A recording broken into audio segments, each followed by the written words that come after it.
Temia ke Bandung ya? Bandung. Iya kan? Udah. Tanggal 6. Oh, kencang banget ya. Bilang papa biarin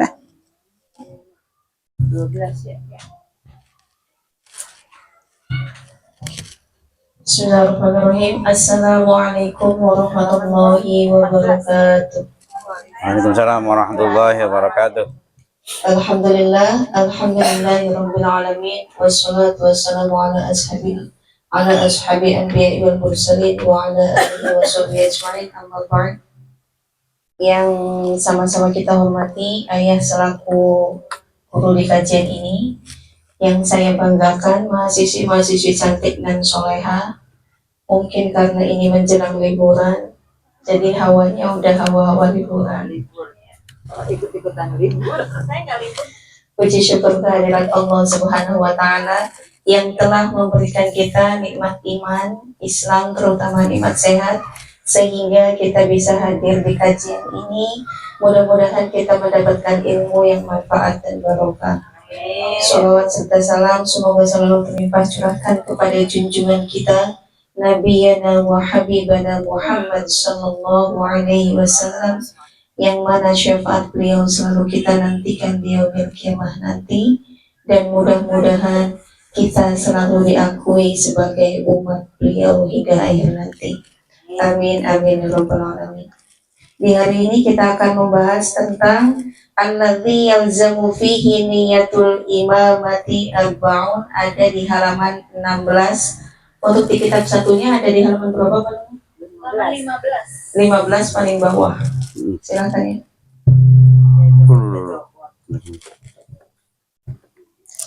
Bismillahirrahmanirrahim. Assalamualaikum warahmatullahi wabarakatuh. Waalaikumsalam. Dian banget ya? Ya. Kalau suara bunda enggak Sekali operator. Kayaknya kenceng banget. kalau Ya. ayah kayak menggelegar. Lagi ngomong. Nah, dah. Kumat. Duh, jangan ngomong makannya ya. Telat makan. Dan menterati Nabi Mustafa Muhammadin sallallahu alaihi wasallam ala alihi wa sahbihi wa dzurriyyatihi wa ahli baitihi wa ashabihi ajma'in. Al-Fatihah. A'udzubillahi minasyaitonir Bismillahirrahmanirrahim. Alhamdulillahirabbil alamin arrahmanirrahim maliki yaumiddin iyyaka na'budu wa iyyaka nasta'in ihdinas siratal mustaqim siratal ladzina an'amta 'alaihim ghairil maghdubi alaihim waladdallin. Amin. Bismillahirrahmanirrahim. Faslun alladzi yalzamu fihi niyatul imamah. Nah, ini bab ini menerangkan hal-hal yang sholat, maksudnya yang imamnya harus niat jadi imam. Jadi imaman lillahi ta'ala harus begitu. Jadi imamnya harus niat imamah. Alladzi yalzamu fihi niyatul imamati arba'un. Yang harus imamnya harus niat jadi imam itu ada 4. Yang pertama al-jum'atu, sholat Jumat. Nah, sholat Jumat ini kalau nggak jamaah nggak sah. Jadi ditanya, nggak sholat Jumat? Udah sholat di rumah. Nggak jelas itu. Nggak boleh sholat Jumat sendirian, nggak boleh. Nggak boleh, harus jamaah. Imamnya harus niat imaman. Jadi sholat fardhu Jumati terus belakangnya imaman lillahi ta'ala, harus itu. Kalau enggak sah. Itu yang pertama. Wal mu'adatu, yang kedua, dan sholat yang diulang. Nah, ini mungkin yang buat teman-teman masih asing nih. Sholat yang diulang itu maksudnya apa? Misalnya tadi sholat yang diulang. Sholat yang diulang. Misalnya Mbak Ida di rumah sholat jamaah berdua doang. Nah, terus pergi ke masjid yang gede, ada sholat jamaah sono, ikutan lagi. Tapi imamnya harus Beneran. Nah, imamnya imaman. Jadi sholat diulang itu begitu. Atau misalnya tadi sholat sendirian atau berjamaah atau sendirian sama aja. Kemudian kemana ada orang sholat sendirian, dia sendirian, ikut berjamaah. Atau misalnya tadi di masjid Klender misalnya lebih kecil misalnya, ada masjid lagi lebih gede, jamaahnya lebih banyak, nah ikut lagi, ya itu nggak apa-apa, sunnah malahan. Jadi sholat yang diulang, tapi harus tetap Jamaah. maksudnya harus di waktunya, nggak boleh kodok. Yang kodok enggak, misalnya ya kodok pokoknya ya, yang sholat yang diulang itu sholat yang masih ada waktunya, masih di waktunya. Nanti dijelasin di belakang. Jadi sholat yang ada itu sholat yang diulang. Sholat yang pertama sah tapi pengen sholat lagi karena melihat jamaahnya lebih banyak, atau melihat wah imamnya siapa misalnya yang lebih top lah gitu. Tuh boleh ngulangi lagi. Jadi sholat duhur lagi. Tapi masih pada waktu. Masih pada waktunya, dan nggak, kalau udah kadung sholat nggak boleh berhenti karena itu seperti sholat wajib walaupun sunnah. Nah, kemudian yang berikutnya wal mangdzuratu jamaatan, atau sholat yang dinadari jamaah. Sholat duhur harusnya bisa sholat sendiri kan? Ini kalau arisan dapat nih sholat duhur jamaah saya, berarti harus jamaah itu. Harus jamaah. Nah imamnya yang jadi imam harus niat jadi imam.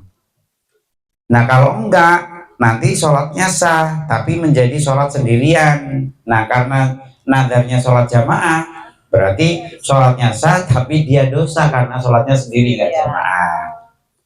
Tuh wal mangdzuratu jamaatan. Jadi sholat yang dinadari pengen jamaah. Kalau dapat arisan atau kalau anak saya kalau naik nih atau juara nih sholat jamaah seminggu harus jamaah. Nggak boleh enggak. Nggak boleh enggak. Kalau sholat sendirian ya sholatnya tetap sah. Nadar dosanya, dosanya dosa nadar. Nah, kemudian yang berikutnya wal mutaqaddimatu fil matori. Sholat yang dijamak takdim karena hujan. Nah, hujan itu bukan cuma hujan, misalnya musim salju mau kemana-mana susah kan, akhirnya sholatnya di jamak takdim. Jamak takdim tahu ya? Jamak takdim itu misalnya sholat duhur sama asar waktunya di duhur, atau maghrib isya di maghrib. Nah kalau mau jamaah imamnya harus niat jamaah. Kenapa? Kalau sholat biasa imamnya nggak perlu niat jamaah. Misalnya gini, beda sholat sendirian, ya kan? Mbak Nona datang belakangan, Mbak Nona mau makmum, beda nggak dikasih tahu. Yang jamaah Mbak Nona, beda enggak? Nah, kecuali dikasih tahu. Makanya kalau sholat itu tepok atau sengaja, ngomong kan nggak apa-apa tuh. Udah imam. Nih saya makmum nih, atau apalah pokoknya dikasih tanda biar dia niat jadi imam. Kalau enggak, ntar ya enggak adil namanya. Yang belakang dapat, yang depan nggak dapat. Yang depan satu, yang Depan nggak dapat, kecuali dia niat jadi imam. Nah jelas itu ya, jelas ya. Nah kalau itu yang tadi harus niat jadi imam. Misalnya tadi yang sholat jamak takdim tadi, jamak takdim.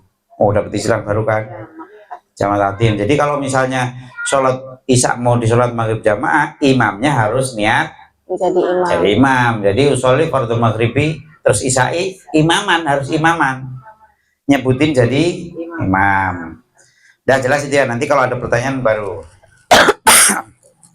Nah yang berikutnya itu yang imam. Nah sekarang kebalikannya yang makmum. Faslun surutul qudwati. Syarat-syarat untuk bisa jadi makmum atau menjadi makmum atau ngikut. Yang pertama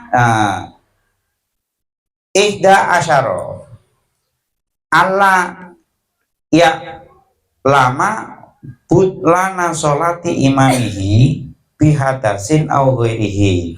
Yang pertama kita boleh makmum ke seseorang kalau kita yakin betul dia sholatnya nggak batal.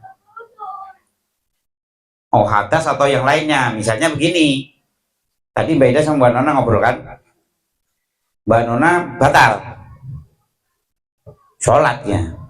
Mbak Ida yakin betul tadi dia batal belum wudu. Mbak Ida nggak boleh makmum dia, nggak boleh. Ya kalau perlu saya kasih tahu, batal tadi belum wudu loh. Nah gitu.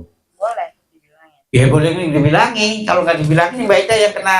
Kita salah. Nah di audit nanti ya, aduh itu temennya tahu nggak? Nah, jadi udah tahu itu batal, nggak boleh kita makmum. Nah itu yang pertama. Yakin betul imam itu batal misalnya. Atau misalnya yang paling gampang misalnya sarungnya robek misalnya di belakang. Udah tahu robek dia makmum di belakangnya. Ya nggak boleh. Ya pasti tahu. Batal. Nah, ulangi baru. Sarungnya sobek. Jadi makmum harus yakin bahwa imamnya itu tidak batal. Itu yang pertama. Wa alla ya'taqida ujuba qadaiha alaihi, dan juga yakin betul dia nanti nggak kodok. Misalnya apa nih? Yang kemarin sholatnya sah tapi wajib kodok. Apa misalnya? Sholat di tempat biasa ada air tapi tidak ada air, tayamum. Nah itu sholatnya sah tapi nanti wajib ganti. kodok. Ini udah pernah jelas ini ya. Jelas kayak ini. Jadi orang yang kita harus yakin betul bahwa imam itu nanti dia nggak kodok. Berarti contohnya tadi sholat di sini misalnya, terus biasa ada air kan di sini, nggak ada air, berarti kan imamnya tayamum. Nah kita tahu betul itu dia tayamum di situ. Nggak boleh. Nah jangan makmum sama dia karena dia kodok nanti walaupun dia sholatnya sah. Iya. Tadi agak jelimet ya, agak jelimet. Kemudian yang berikutnya wa alla yakuna makmuman, dan yang mau kita ikuti itu dia statusnya bukan makmum. Misalnya gini, mamanya Farhan sholat di sini, ya kan? Sholat di sini, Mbak Ida makmum di pintu, Mbak Nona baru datang, dia nggak melihat depan ada imam, dia sholat di sono, makmuman terhadap Mbak Ida. Nggak boleh makmum dijadiin imam sementara imamnya masih ada. Biarpun Mbak Nona nggak melihat dari depan. Nah iya, harus tahu ini. Kecuali misalnya ini dapat serokaat, udah dapat serokaat, Mbak Ida baru makmum. Berarti dia selesai, Mbak Ida masih satu kan? Nah satu dia salam, Mbak Ida berdiri. Nah boleh itu karena status barunya dia bukan makmum, tapi sudah sendiri. Berbeda. Kalau dia, jadi kalau statusnya dia masih makmum, tidak boleh kita jadiin imam. Imamnya ya imam yang di depan, Mbak Ida. Tapi kalau berbeda rakaat boleh. Oh iya, pokoknya kalau imamnya udah salam, terus Mbak Ida berdiri, berarti kan sholat sendiri tuh. Nah, baru makmum. Lalu kita tepuk. Iya, tepuk. Jadi nanti dia habis jadi makmum terus jadi imam. Nah, dong kan ini ya jelas ya. Ya. Agak jelimet tapi jelas. Wala umian. Wala umian itu agak susah bahasanya ya. Umi itu bahasa kita nggak ngerti. Maksudnya gini, ini kan ngaji tiap hari. Terus ada orang sholat tahu tuh dia nggak pernah ngaji misalnya. Nah kita tahu jangan makmum dia. Apa kalau bahasanya itu yang pinter jangan makmum yang bodoh, kasarnya begitu. Ya jadi ya itu ya agak susah itu, agak susah. Maksudnya agak susah itu ini pinter apa itu kan ini nggak bisa. Nah kecuali nggak tahu ya ada orang ini makmum aja. Tapi kalau tahu betul bahwa dia itu nggak ngaji nggak pernah ini, kita makmum di belakangnya ya jangan. Misalnya maaf ya, Habib Mahdi misalnya, Mahdi, ya, kan nggak pernah belajar kemana-mana itu sholat. Jangan kita makmum di belakangnya, jangan. Itu dipastikan kan pinteran sampean itu, ya kan? Ya itu. Nah itu aja jangan dipanjang-panjang nanti kemana-mana. Ya pokoknya begitu ya. Kalau kita lebih pinter jangan makmum yang lebih nggak pinter. Udah walau umian. Kemudian yang berikutnya wa alla yataqaddama alaihi fil mauqifi. Tidak boleh mendahului imam dalam segi berdiri. Apa? Jadi ini misalnya imam, ini makmum, ini kakinya ya, kakinya. Nggak boleh berdiri walaupun sedikit di depannya imam. Patokannya adalah tumit, tumit. Jadi tumitnya nggak boleh lebih ke depan dibanding tumitnya imam. Walaupun ujung jarinya misalnya panjangan di yang belakang misalnya, tapi yang pakai ukuran tumit. Nah, itu jelas ya. Ya. Jadi tidak boleh mendahului imam, nyalip imam dari segi berdiri. Ukurannya apa? Tumit ya. Kalau tumitnya nggak boleh lebih duluan, lebih ke depan dari imam. Yang berikutnya wa lama intikola ta imamihi.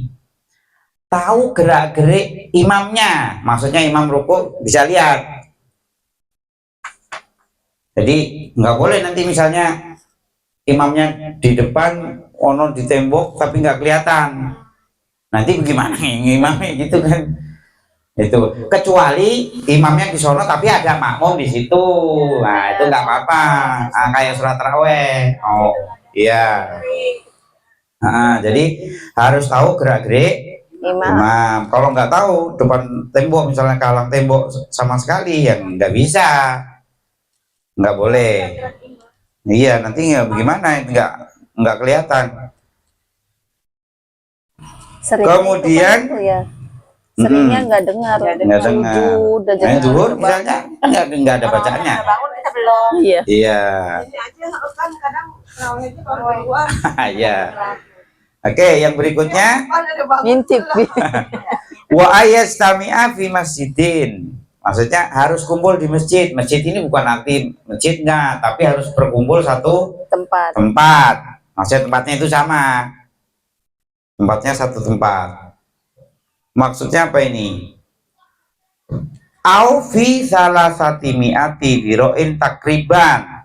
Atau kalau misalnya enggak satu tempat, paling jauh 300 dhiro. 300 dhiro itu kira-kira berapa? 300 kali 1 dhiro itu kalau kita kira-kira 60 ya. 60 kali 300 berapa itu? Wah, gitu ya. 180 berapa? 180 meter lah. 180 meter ya. 180 meter kira-kira sampai mana itu? Jauh banget. Jauh amat. Iya. Ya. Itu paling jauh segitu ya, tapi ini nggak ada begitu. Masa imam di sini mau di sebelah mana? Iya. Lampu merah. Kecuali di sepanjang itu saf ya nggak masalah. Mau sampai misalnya sampai Pondok Kopi ya nggak apa-apa, nyambung terus gitu. Ikutin makmumnya di depan. Iya. Atau misalnya gini, saya terawih di sini, makmum di situ, di depan ada sebaris. Baida bisa sholat terawih makmum di rumahnya. Misalnya di atas sono, asal kelihatan itu bisa. Kelihatan ya. Nah, kelihatan. Ya. Kan itu di masjid tuh. Ini Kayak rumah sampean itu. Wah, ya bisa. Bisa. Asal Keluar aja rumah ada makmumnya di samping kan. Oh. Iya, dalam rumah aja kan kalau kelihatan. Ya boleh. Boleh. Oh mau bulan sekali. Kalau misalkan Nah. agak ke depan, Iya, di teras boleh. paling aman kelihatan. misalkan nih Om, mamunnya agak ke depan gitu, yang samping rumah tuh nggak ada. Ya nggak apa-apa. Kan imamnya di sini. Patokannya imam. Yang penting Bukan tahu. barisan yang di depan kita, bukan. Imamnya. Imam, patokannya imam. Kecuali rumahnya di sini, sampai rumahnya di sini. Imam di sini kan? Sampai di sini ya nggak boleh. Ini duluan ya apa majuan makmumnya. Kita nggak sholat tuh di rumah, di depan rumahnya. Yang teras kecil itu. Oh, yang terasnya itu. Terlalu ke sono lah, makanya harus dibatasi ini tuh Mbak Sri. Kalau terawih sini Ya. jangan sampai berdirinya ini. Tahu nggak? Jauh. Kan gini Mbak Tun tuh kalau ini suka kadang di teras yang kecil tuh. Di atas. Terus kita kadang yang bawah. ini agak ke depan kan, kalau nggak nyampe ke samping rumahnya ya udah kita agak di depan sholatnya itu. Ya nggak apa-apa, yang penting imamnya kan di depan itu. Iya. Patokannya imam pokoknya ya, bukan antar makmum, bukan. Kelihatan. Misalnya barisan ini makmum di sini, barisan ini makmum agak ke depannya, nggak masalah. Selain itu, Mama Farhan bisa ngeliat makmum yang terakhir gerakannya. Iya, Jadi nggak biar harus lihat yang mastiin depannya. gerakan imam sama. Ya, Yang udah lanjut, penting nanti biasa. dibuka pertanyaan ya, nanti biar selesai dulu nih. Kemudian yang berikutnya, wa ayyan wiya al qudwata, harus niat makmum. Jadi kalau jadi makmum harus niat makmum. Kalau imam enggak. Tapi kalau mau dapat pahala jamaah, imamnya juga harus niat Jadi imam. Jadi kalau ingin makmum harus niat makmum. Jadi adaan makmuman lillahi ta'ala begitu. Dalam hati. Walaupun nggak ngomong makmuman, yang penting dalam hati aku makmum. Gitu. Awil jamaata atau niat jamaah sama. Sama ya, Mak. Ayat tawakofa nazma sholatihima atau ngikutin ya pokoknya ngikut depan apa yang dijadiin imam. Wa ala yukhalifahu fi sunatin fahishatal mukhalafati, dan tidak boleh berbeda melakukan sunnah yang berbeda itu amat sangat. Misalnya gini, imamnya baca nah, yang paling gampang kita inilah, imamnya sujud sahwi, kita enggak boleh sujud sahwi, imamnya kunut, imamnya tasyahud awal, Mengikuti imam. yang sunnah loh ya. Kalau yang wajib kan pasti wajib. Wajibnya kan sama. Jadi nggak boleh berbeda dengan imam segi sunnah, yang sunnahnya itu kelihatan itu sujud sama enggak sujud kan berbeda jauh, atau tahiyat sama enggak dia berdiri. Yang berbeda itu apa ya, fatal lah gitu, kelihatan bener gitu, Ya biasanya kunut. beda banget. Ini kunut, ini enggak, karena dia Kalau merasa kunut baca bisa kunut. dicolong, misalnya dia bisa sunut Rabbana atina fid dunya hasanah, udah bisa ngejar kan itu. Maksudnya yang berbeda itu tadi, di imamnya tahiyat awal dia berdiri, harus balik. Tapi kalau sendirian nggak boleh, udah ini tahiyat awal nggak boleh. Tapi kalau karena ngikutin imam harus balik. Harus duduk lagi. Kemudian yang terakhir, wa ayyutabi'ahu. Ayyutabi'ahu itu kalau bahasa Jawanya ngentut bureni. Ngentut bureni itu setelah dia gerak kita gerak.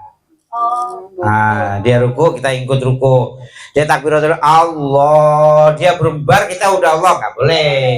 Jadi nunggu dia Iya, menunggu. roknya berbunyi. Jadi setelah Allahu Akbar roknya udah berbunyi kan, jadi dia terus kita begitu juga berikutnya. Jadi apa, mengikuti, jangan bersamai apalagi mendahului. Nah, jadi setelah imam bergerak kita gerak. Itu gerakan ini. Apa itu namanya? Kalau begitu bahasanya apa itu? Buntut. Buntutin, ya benar, buntutin. Jadi buntutin imam. Kalau imam belum ruku ya jangan ruku. Ya boleh. Ya, ya jangan dahului. Ya barengin juga jangan. Jadi nunggu dia ini, aduh. Buntuti lah ya. Ya buntutin. Nah, udah sampai situ dulu. Mungkin masih banyak pertanyaan nih, silahkan. Tadi apa ya, lupa. Lupa. Itu kali ya. Kaget banget. Apa? Iya, mau batu nggak di ini dulu. Oke, silahkan. Apa tadi yang mau Farhan yang belum jelas? Ya itu. Nanti praktek ini ya, pas ini ya. Kalau terawih kadang kan Nih, suka nggak. biar orang luar biar dengerin. Enggak apa-apa kan, Ya, enggak nggak tahu siapa. apa-apa. Misal lagi terawih ya Om, Ya, kan kadang kita yang rumahnya di situ pengen di dalam rumah gitu, kalau di luar udah penuh. ya. Kadang kalau misalkan Safnya. dalam rumah emang sih dibuka pintunya, tapi Mm. kan nggak kelihatan nih yang Imamnya. depan-depannya, tapi suara imamnya jelas gitu. Jelas. Misalkan kalau Allah Akbar ruku gitu. Iya kan kenceng itu dia. Iya, Bang. Iya. Itu gimana tuh? Mengandalkan suara. Ngandelin suara ono ya. Ya, Nah, kalau mau nyari aman harus lihat paling belakang, paling aman itu. Jadi kalau kita mau berdiri di mana aja harus lihat barisan paling belakang. Jangan cuma ngandelin Suara. itu apa suara mic itu. Karena Walaupun- kadang-kadang ada kendala Iya. mic-nya mati Iya. atau pas sujud tidak kedengeran Ah, gitu. udah paling aman itu. Tapi Gitu. kalau dibandingin kalau suara buat suara enakan di luar daripada kalau di atas malah nggak Nggak kedengeran. kedengeran malah di dalamnya ya. Makanya dulu itu kan langsung Ada dirapetin lubangnya ya. nggak sih? Harusnya ada Tapi nah Lubangnya dirapetin. di tangga doang. Oh, Nah, enggak yang kayak walaupun kalau boleh, lubang itu. ada. harusnya dilubangin. Tangga Nah. doang kan. Enggak, sekarang ada lubang. Dilubangin. Ada. Dilubangin. Lubangin sekarang. Kalau yang pertama kan nggak rapet ya. Saya mau ngomong yang orang bukan panitia ntar salah lagi. Bukan pimpinannya. Iya. Itu ya mungkin jelasin yang Apa? untuk yang jamaah takdim itu makmumnya harus jamaah takdim juga atau sholat biasa. Loh, Harus Gini, dijelasin maksudnya. ya gini, misalnya, jadi antara imam sama makmum itu nggak harus cocok sholat sama-sama sholat maghrib apa sama-sama sholat isya, enggak. Ini misalnya, beda habis sholat maghrib, terus sholat 2 rakaat, ya kan? Ada yang baru datang, makmum, nggak masalah. Jadi yang depan sholat sunnah, yang belakang sholat maghrib, itu nggak masalah. Jadi nggak harus sama-sama maghrib atau sama-sama isya. Nah, cuma nanti kalau ketemu begini, misalnya kita pergi, Bu Asri pergi ke yang agak jauhan, misalnya ke Semarang, ya kan? Kan boleh jamak kosor itu. Nah ya pokoknya ke Semarang biar Ibu-ibu jauhan. kan suka jalan-jalan tuh, Iya. rombongan. Jamak, ya ini pokoknya ini saya ini dulu ya. Misalnya pada pergi ke Semarang, kan boleh jamak kosor itu. Iya. Jamak kosor itu ngumpulin terus diringkes, ya kan? Karena Mbak Sri sendirian pengen jamaah sama orang lokal, orang Semarang asli. Mbak Sri nggak boleh, ngosor itu nggak boleh, harus ngikutin imam. Dia 4-4, Nggak berlaku. itu masalahnya. Ya, jadi Iya, banding ya, sendiri. iya, kalau ini sendiri, kalau jamaah sama orang lokal nggak boleh, harus ngikutin orang lokal. 4 rakaat. Berarti nggak boleh 4 rakaat, 2 rakaat terus salam, nggak boleh. Kecuali niat mufarokoh, niat mufarokoh ya udah berhenti nggak jadi ikut. Ternyata orang lokal dia. Misalkan kita sholat Misalkan ya, berapa rakaat kalau di jamaah gitu? yang di jamak kosor. Di jamaah kosor Nih. dua-dua. Ya, ada bun. Kalau untuk jamaah kosor kan jamaah itu kan mengumpulkan kosor mereka. Jadi yang tadinya misalnya duhur sama asar kan 4-4 harusnya, itu jadi 2-2. 2 salam, 2 salam. Oh iya. Jadi pas 2 rakaat salam, terus ini lagi Berdiri Salam lagi, 2 rakaat salam lagi gitu. Makanya ini nanti biar nggak was-was praktek. Lagi pas kemarin ke Bandung tuh, Bandungnya jauh banget. Sama di jamaah aja Waktunya katanya, ya. juhurnya ntar takutnya Asar nggak ke bagian. iya. Cuma Justru ini kita ngerjain yang pas apa? asar. Iya. Yang sering saya temuin itu ibu-ibu kadang masih belum paham jaraknya. Mosok Nah, begitu di Bogor kan belum sampai tuh jaraknya. Enggak kan udah keluar Jakarta Benar, gitu. berapa? Jadi Kalau Bandung 80 nyampe kilo. kan, 81 lah, 81. 81. Oh, kalau 81 Bandung kilo. Di Bogor masih Udah. Di Bogor tergantung Bogornya Mama Ida. Kalau Iya. misalnya Bogornya misalnya udah melewati udah sampai 81 kiloan ya boleh. Tapi kalau misalnya belum di Kan ada di map, kilometernya di map. beda. Ya di map kan Lihat ada, di map berapa ada terus. kilonya. Nah, misalkan kita nih mau pulang nih, terus kalian maghrib biar nggak berhenti dulu asar. loh iya begini, jadi gini. Sama dua-dua gitu. Sama. Jadi seperti tadi kalau jamaah hanya mengumpulkan, berarti duhur 4, asar 4. Kalau sekalian kosor berarti duhur 2, asar 2. Tapi jaraknya jangan jauh-jauh. Maksudnya gini, sorry fardhu dhuhri duhur 2 rakaat. Berdiri kalau mau komat langsung. Jangan 2 terus ntar makan bakso dulu, ntar 2-nya jangan, nggak boleh ya, nggak boleh. Jadi iya kalau ini misalnya, ada bekal makan dulu, nah, nggak boleh. Jadi namanya mengumpulkan sama itu ya harus dijeda, paling dijeda komat. Makanya kapan-kapan kalau pergi itu di Lagian ini kalau biar sekarang gampang cek di Google Dipraktekin. berapa kilo. Berapa kilo?